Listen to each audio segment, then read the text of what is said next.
Hello friends, welcome to our channel. ఈ రోజు వీడియోలో మనం మాట్లాడుకోబోతున్న టాపిక్ ఏంటంటే ఎస్సీ సబ్ కేటగరైజేషన్ గురించి మాట్లాడుకోబోతున్నాం. ఎస్సీ సబ్ కేటగరైజేషన్ గురించి మనకి ఒక 5 months బ్యాక్ ఒక ఫస్ట్ ఇన్ఫర్మేషన్ వచ్చింది. మనకప్పుడు ప్రైమ్ మినిస్టర్ గారు తెలంగాణ పర్యటనలో ఉన్నప్పుడు ఎస్సీ సబ్ కేటగరైజేషన్ గురించి ఒక అనౌన్స్మెంట్ ఇచ్చారు. ఇప్పుడు కేంద్ర ప్రభుత్వం ఏం చేసిందంటే ఎస్సీ సబ్ కేటగరైజేషన్ గురించి అని చెప్పేసి ఒక ప్యానల్ని, ఒక కమిటీని ఏర్పాటు చేస్తున్నట్టు చెప్పారనమాట. మరి ఈ నేపథ్యంలో ఈ యొక్క ఎస్సీ సబ్ కేటగరైజేషన్ గురించి ఫర్దర్గా తెలుసుకోవడానికి ట్రై చేద్దాం. ఫస్ట్ ఆఫ్ ఆల్ ఈ వీడియో కాంపోనెంట్స్ ఏందో చెక్ చేసిన తర్వాత సిలబస్ మ్యాపింగ్, దాని తర్వాత అసలు ఈ యొక్క కమిటీ ఏంటి, కమిటీలో సభ్యులు ఎవరు, ఆ రిమైనింగ్ ఇన్ఫర్మేషన్ అంతా కూడా మనం చెక్ చేద్దాం. ఓకే, సరే.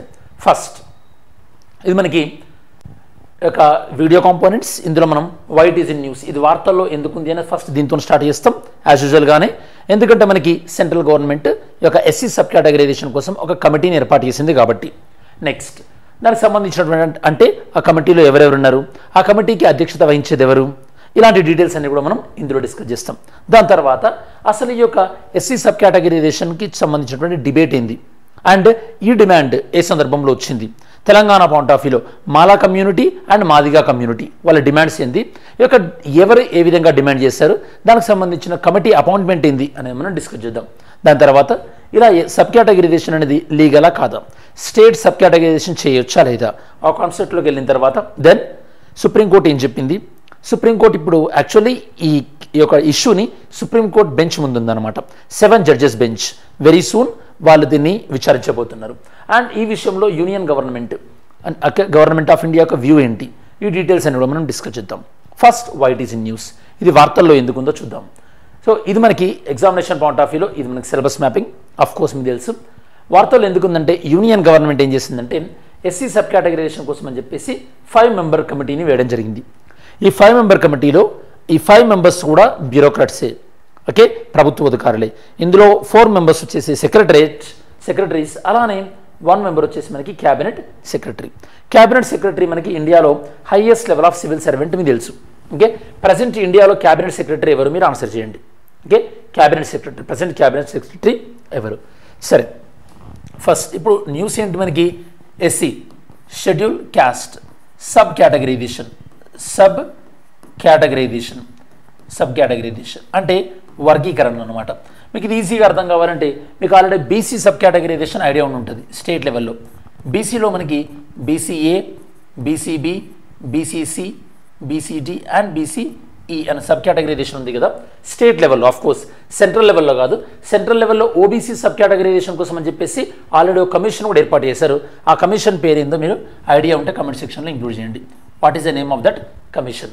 ఓకే, సరే. మరి ఎస్సీ సబ్ కేటగరైజేషన్ ఫస్ట్ ఈ డిమాండ్ ఎందుకు వచ్చింది, వై దిస్ డిమాండ్, అది మనకు అర్థం కావాలి.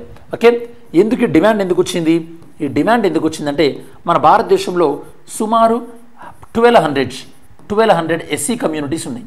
ఓకే, ఎస్సీ కమ్యూనిటీస్ 1200 ఉన్నాయి ఎస్సీ కమ్యూనిటీస్.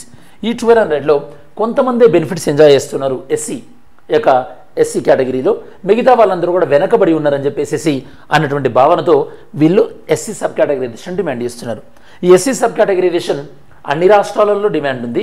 ఎవరైతే కనుక షెడ్యూల్ క్యాస్ట్లో వెనకబడి ఉన్నారు, ప్రధానంగా మనకి తెలుగు రాష్ట్రాల్లో, ఓకే, తెలంగాణలో ఈ డిమాండ్ ప్రధానంగా మాదిగా కమ్యూనిటీ నుంచి ఉంది. మాదిగా కమ్యూనిటీ ఎందుకంటే compare to Madiga community, Mala community develop అయి ఉన్నారు, ఆపర్చునిటీస్ అన్ని వాళ్ళకి వెళ్తున్నాయి. కాబట్టి సబ్ కేటగరైజేషన్ని మాదిగా కమ్యూనిటీ డిమాండ్ చేస్తుంది. తెలంగాణలో మాదిగా కమ్యూనిటీ ఎక్కువ కంపేర్ టు మాలా కమ్యూనిటీ, ఆంధ్రప్రదేశ్లో రివర్స్ అనమాట. కాబట్టి ఆంధ్రప్రదేశ్లో సబ్ కేటగరైజేషన్ వల్ల పెద్దగా ఈ యొక్క ఇంపాక్ట్ ఉండకపోవచ్చు. ఓకే, ఇన్ కేస్ దాంతోపాటు మాలా కమ్యూనిటీ దీన్ని వ్యతిరేకిస్తారు కూడా ఏదైనా పార్టీ సపోర్ట్ చేస్తే. కాబట్టి ఏపీలో ఉన్న రీజనల్ పార్టీస్ ఏవి కూడా దీన్ని సపోర్ట్ చేసే అవకాశం లేదు. తెలంగాణలో ఉన్న రీజనల్ పార్టీస్ దీన్ని ఖచ్చితంగా సపోర్ట్ చేయాల్సి వస్తుంది. ఓకే, సరే. మరి మీ ఒపీనియన్ ఏంది ఎస్సీ సబ్ కేటగరైజేషన్ పైన, ఇది ఇప్పుడు నీడా, ఓకే, ఈ సబ్ కేటగరైజేషన్ లేకున్నా ఇప్పుడు ప్రజెంట్ ఎలా అయితే మనం ఫాలో అవుతున్నామో దాన్ని ఫాలో అయితే సరిపోద్దాం. ఓకే, సరే. మనం వై నీడ్ ఎందుకు అర్థమైంది కదా ఇక ఎస్సీ సబ్ కేటగరైజేషన్ అనేది. అండ్ మనకి తెలంగాణలో ఏ కమ్యూనిటీ దీన్ని కావాలంటుంది, ఏ కమ్యూనిటీ దీన్ని అపోజ్ చేస్తుందో మనం ఆల్రెడీ డిస్కస్ చేసాం. నెక్స్ట్ మరి సబ్ కేటగరైజేషన్ దేనికి అప్లికేబుల్ అవుతుంది. ఓకే, సబ్ కేటగరైజేషన్ అంటే ఎస్సీ ఏబిసి అనేది ఎందుకోసం, సబ్ కేటగిరైజేషన్ రెండు విషయాలు కూడా మనం మాట్లాడుకోవచ్చు. రెండు విషయాల కోసం మనం సబ్ కేటగిరైజేషన్ చేయొచ్చు. ఫస్ట్ ఏంటంటే ఈ యొక్క కాన్స్టిట్యూషన్ ప్రకారం ఇచ్చేటటువంటి ఎడ్యుకేషన్లో రిజర్వేషన్ కోసం, దాంతోపాటు ఎంప్లాయ్మెంట్లో రిజర్వేషన్ కోసం. ఎడ్యుకేషన్లో రిజర్వేషన్, అలానే ఎంప్లాయ్మెంట్లో రిజర్వేషన్. ఇది కాన్స్టిట్యూషన్. ఈ విధంగా రిజర్వేషన్ ఇవ్వాలంటే ఖచ్చితంగా కాన్స్టిట్యూషనల్ అమెండ్మెంట్ చేయాల్సిందే. దీనికి కాన్స్టిట్యూషనల్ అమెండ్మెంట్ అవసరం ఉంటుంది. కాన్స్టిట్యూషనల్ అమెండ్మెంట్ ఎందుకంటే ఇంతకుముందు ఆంధ్రప్రదేశ్లో కానీ మొన్న కర్ణాటకలో కానీ డిఫరెంట్ స్టేట్స్ ట్రై చేసినాయి ఈ యొక్క సబ్ కేటగరైజేషన్ కోసం. సుప్రీంకోర్టు చాలా క్లారిటీగా చెప్పింది ఏంటంటే ఈ సబ్ కేటగరైజేషన్ చేయాలంటే ఆర్టికల్ 341లో ఈ యొక్క సబ్ క్లాస్ యాడ్ చేయాల్సి ఉంటుంది. అంటే కాన్స్టిట్యూషన్ అమెండ్మెంట్ చేయాలి. కాన్స్టిట్యూషన్ అమెండ్మెంట్ చేయాలంటే అది కేవలం ఎవరి వల్ల మాత్రమే అవుతుంది? పార్లమెంట్ వల్ల మాత్రమే అవుతుంది అనమాట. ఇది ఒకటి. ఈ సబ్ కేటగరైజేషన్ ఇంకో పర్పస్ కోసం కూడా చేయొచ్చు మనం. ఇంకో పర్పస్ కోసం ఏంటా పర్పస్ అంటే గవర్నమెంట్ ఇచ్చేటటువంటి స్కీమ్స్ కానీ అండ్ గవర్నమెంట్ ఇచ్చేటటువంటి ఫండ్స్ యూటిలైజేషన్ కోసం అండ్ గవర్నమెంట్ తీసుకునేటటువంటి ఇనిషియేటివ్స్ అంటే కొన్ని కార్యక్రమాలు ఏవైతే ఉంటాయో వాటి కోసము ఈ యొక్క ఎస్సీలని ఈ యొక్క డివైడ్ చేసి ఒక స్కీమ్ వెనుకబడి ఉన్న వాళ్ళకి ఎక్కువగా డబ్బులు ఇవ్వడం, ఆ స్కీమ్లో ఇక తక్కువ వెనుకబడి ఉన్న వాళ్ళకి తక్కువ డబ్బులు ఇవ్వడం, ఈ పాయింట్ ఆఫ్ వ్యూ ఇవ్వచ్చు. దీనికి కాన్స్టిట్యూషన్ అమెండ్మెంట్ అక్కర్లేదు. ఓకే, ఇప్పుడు ఈ యొక్క కమిటీ ఏదైతే ఉందో 5 మెంబర్డ్ కమిటీ ఈ 5 మెంబర్ కమిటీ అనేది ఎస్సీ సబ్ కేటగరైజేషన్ ఈ యొక్క ఎడ్యుకేషన్ అండ్ ఎంప్లాయ్మెంట్ విషయంలో డీల్ చేయబోదు. ఈ కమిటీ దేన్ని డీల్ చేయబోతుంది? ఈ కమిటీ దేన్ని డీల్ చేయబోతుంది అంటే ఈ 3 విషయాల గురించి SC sub categorisation point of వ్యూలో డీల్ చేయబోతుంది అనమాట.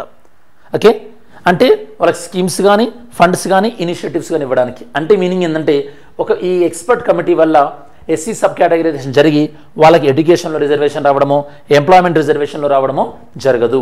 It is only about the government welfare ప్రోగ్రామ్స్కి సంబంధించింది మాత్రమే. Very very important. ఓకే, సరే, ఈ పాయింట్ ఆఫ్ వ్యూలో ఫర్దర్గా ఒకసారి మరి దీన్ని ఎస్సీ సబ్ కేటగరైజేషన్ దీనికి ఆర్గ్యుమెంట్ చేసేవాళ్ళు అండ్ అపోజ్ చేసేవాళ్ళు, అలానే గతంలో నేషనల్ కమిషన్ ఫర్ ఎస్సీ ఏమన్నారు, నేషనల్ కమిషన్ ఫర్ ఎస్టీ ఏమన్నారు, ఇవన్నీ కూడా ఒకసారి మనం తెలుసుకోవడానికి ట్రై చేద్దాం. నెక్స్ట్, ఈ సబ్ కేటగరైజేషన్ విషయంలో ఇప్పుడు ఈ కమిటీ అపాయింట్ చేయడం కూడా చాలా చాలా కీలకమైనటువంటి మనకి డిసిషన్ అని చెప్పొచ్చు. ఎందుకు? ఎప్పుడైతే ఈ కమిటీ అపాయింట్ చేశారో ఈ కమిటీ ఏం చేయొచ్చు? రేపు ఈ 5 మెంబర్ కమిటీ ఏం చేయొచ్చు అంటే ఈ యొక్క 5 మెంబర్ కమిటీ ఏం చేయొచ్చు? ఈ 5 మెంబర్ కమిటీ యొక్క డేటా సేకరించవచ్చు. డేటా కలెక్షన్ ఎవరి గురించి? Different SC communities. రేపు ఈ డేటాని యొక్క సుప్రీంకోర్టు కేసులో కూడా ఈ డేటాను యూజ్ చేసి గవర్నమెంట్ ఆఫ్ ఇండియా ఆర్గ్యూ చేయొచ్చు. ఏమని? ఇదిగోండి, ఈ పర్టిక్యులర్ క్యాస్ట్ వాళ్ళు ఎస్సీలో ఈ పర్టిక్యులర్ క్యాస్ట్ వాళ్ళు తక్కువ సంఖ్యలో ఉన్నారు, మొన్నమేమో ఈ యొక్క మా కమిటీ ఈ యొక్క స్టడీ చేసింది అని చెప్పేసి ఈ డేటాను సుప్రీంకోర్టు ముందు కూడా యూజ్ చేసేటటువంటి అవకాశం ఉంటుంది. Very very important. So this is the purpose అనమాట. ఈ కమిటీ యొక్క పర్పస్ ఇది కూడా యూజ్ అవుతుంది. మరి ఈ కాంటెక్స్లో ఒకసారి మనం నోట్స్ చెక్ చేయడానికి ట్రై చేద్దాం. ఫస్ట్, యూనియన్ గవర్నమెంట్ ఎంతమందితో కమిటీ ఫామ్ చేసింది? 5 మెంబర్ కమిటీ. ఎందుకోసం అని చెప్పేసి నేను మీకు ఇందాక చెప్పినట్టు బెనిఫిట్స్ డిస్ట్రిబ్యూట్ చేయడం కోసం, అలానే యూనియన్ గవర్నమెంట్ కానీ స్టేట్ గవర్నమెంట్ కానీ ప్రోగ్రామ్స్ ఇనిషియేటివ్స్ అందించడానికి. ఎస్సీ షెడ్యూల్ క్యాస్ట్లో యొక్క ప్రధానంగా ఆల్మోస్ట్ ఆల్ ఒక 1200 క్యాస్ట్లు ఉన్నాయి ప్రజెంట్. మరి 5 మెంబర్స్ కమిటీలో ఎవరెవరు మెంబర్స్ ఉన్నారు? Home ministry secretary, law ministry secretary 2, tribal affairs ministry secretary 3 and social justice ministry secretary 4. వీళ్ళందరినీ లీడ్ చేసేది ఎవరు? Cabinet secretary. Next, background Telangana assembly ఎన్నికల సమయంలో మాదిగా కమ్యూనిటీకి ప్రామిస్ చేయడం జరిగింది. వీళ్ళు ప్రధానంగా ఎక్కువగా బెనిఫిట్స్ వీళ్ళు యొక్క యూజ్ చేసుకుంటున్నారంటున్నారు? మాలా కమ్యూనిటీ. ఆ పాయింట్ ఆఫ్ వ్యూలో 1994 నుంచి కూడా ఈ యొక్క ఎడ్యుకేషన్ అనేది కొనసాగుతూ వస్తుంది. ఆ కాంటెక్స్లో మనకి 1996లో రామచంద్రరాజు కమిషన్, అలానే 2007లో నేషనల్ కమిషన్ ఫర్ ఎస్సీ, ఇలా వివిధ కమిషన్లన్నీ కూడా ఎస్సీ సబ్ కేటగరైజేషన్ గురించి స్టడీ చేశాయి. కాకపోతే ఇక్కడ మీరు తెలుసుకోవాల్సిన విషయం ఏంటంటే interesting thing, national commission for SC కానీ లేదా నేషనల్ కమిషన్ ఫర్ ఎస్టీ కానీ ఈ సబ్ కేటగరైజేషన్ సమర్థించలేదు. ఓకే, ఎస్సీలో సబ్ కేటగరైజేషన్ కానీ లేదా ఎస్టీలో సబ్ కేటగరైజేషన్ కానీ సమర్థించలేదు. Okay, even ST sub categorisation కూడా డిమాండ్ చేస్తున్నారు, ఆదివాసీస్, దాంతోపాటు లంబాడాస్. అండ్ ఈ యొక్క మాదిగ కమ్యూనిటీ పాపులేషన్ ఎక్కువ ఉంది అండ్ వాళ్ళ ఆపర్చునిటీస్ పోతున్నాయని వాళ్ళు కంప్లైంట్ చేస్తున్నారని చెప్పాం. ఇలా డిఫరెంట్ స్టేట్స్ ట్రై చేసాయి. కాకపోతే దీన్ని చేయాల్సింది ఎవరు? ఓన్లీ పార్లమెంట్ మాత్రమే దీన్ని కాన్స్టిట్యూషన్ అమెండ్మెంట్ చేయాలి ఆర్టికల్ 341లో. ఈ సుప్రీంకోర్టు ఏ కేసులో చెప్పారు? ఇది E V Chinnaiah versus state of Andhra Pradesh 2004. ఈ జడ్జిమెంట్లో సుప్రీంకోర్టు క్లారిఫై ఇవ్వడం జరిగింది. ఏమని? ఇలా సబ్ కేటగరైజేషన్ చేయాలంటే పార్లమెంట్ మాత్రమే చేయాలి. ఎలా చేయాలి? పార్లమెంట్ కూడా కాన్స్టిట్యూషన్ అమెండ్మెంట్తో చేయాల్సి ఉంటుందని చెప్పేసి చెప్పారు. కాకపోతే 2020లో 5 జడ్జెస్ బెంచ్ ఏమన్నారంటే ఇలా సబ్ కేటగరైజేషన్ చేయడం కాన్స్టిట్యూషనల్లీ రైట్, కాకపోతే దీన్ని ఇంకా లార్జర్ బెంచ్, ఓకే, అంటే ఎక్కువ సభ్యులు ఉన్నటువంటి బెంచ్ దీన్ని యొక్క అంటే పరిశీలిస్తే బాగుంటుందని చెప్పేసి 7 జడ్జ్ బెంచ్కి దీన్ని ఫార్వర్డ్ చేశారు. ఆ 7 బెంచ్ జడ్జే, ఓకే, ఆ 7 జడ్జ్ బెంచ్ మనకి వెరీ సూన్ దాని గురించి డిస్కస్ చేయబోతుంది. మరి ఆర్గ్యుమెంట్కి సపోర్ట్, ఈ ఆర్గ్యుమెంట్ అగెనెస్ట్ ఎంతో చూద్దాం. Argument in favour. First of all SC కమ్యూనిటీలో మనకి డిఫరెంట్ ఇన్ఈక్వాలిటీస్ ఉన్నాయి. నేను మీకు ఇందాక చెప్పినట్టు కొంతమంది ఫార్వర్డ్ ఉండడం, కొంతమంది వెనుకబడి ఉండడం. ఈ ఇన్ఈక్వాలిటీస్ని అడ్రస్ చేయాలంటే వాళ్ళకి ఆ సేఫ్ గార్డ్స్ అనేవి ఉండాలి. నెక్స్ట్, కొన్ని కమ్యూనిటీస్ ఎస్సీ కమ్యూనిటీస్లో ఈవెన్ వీళ్ళకి బేసిక్ ఫెసిలిటీస్ కూడా లేవు.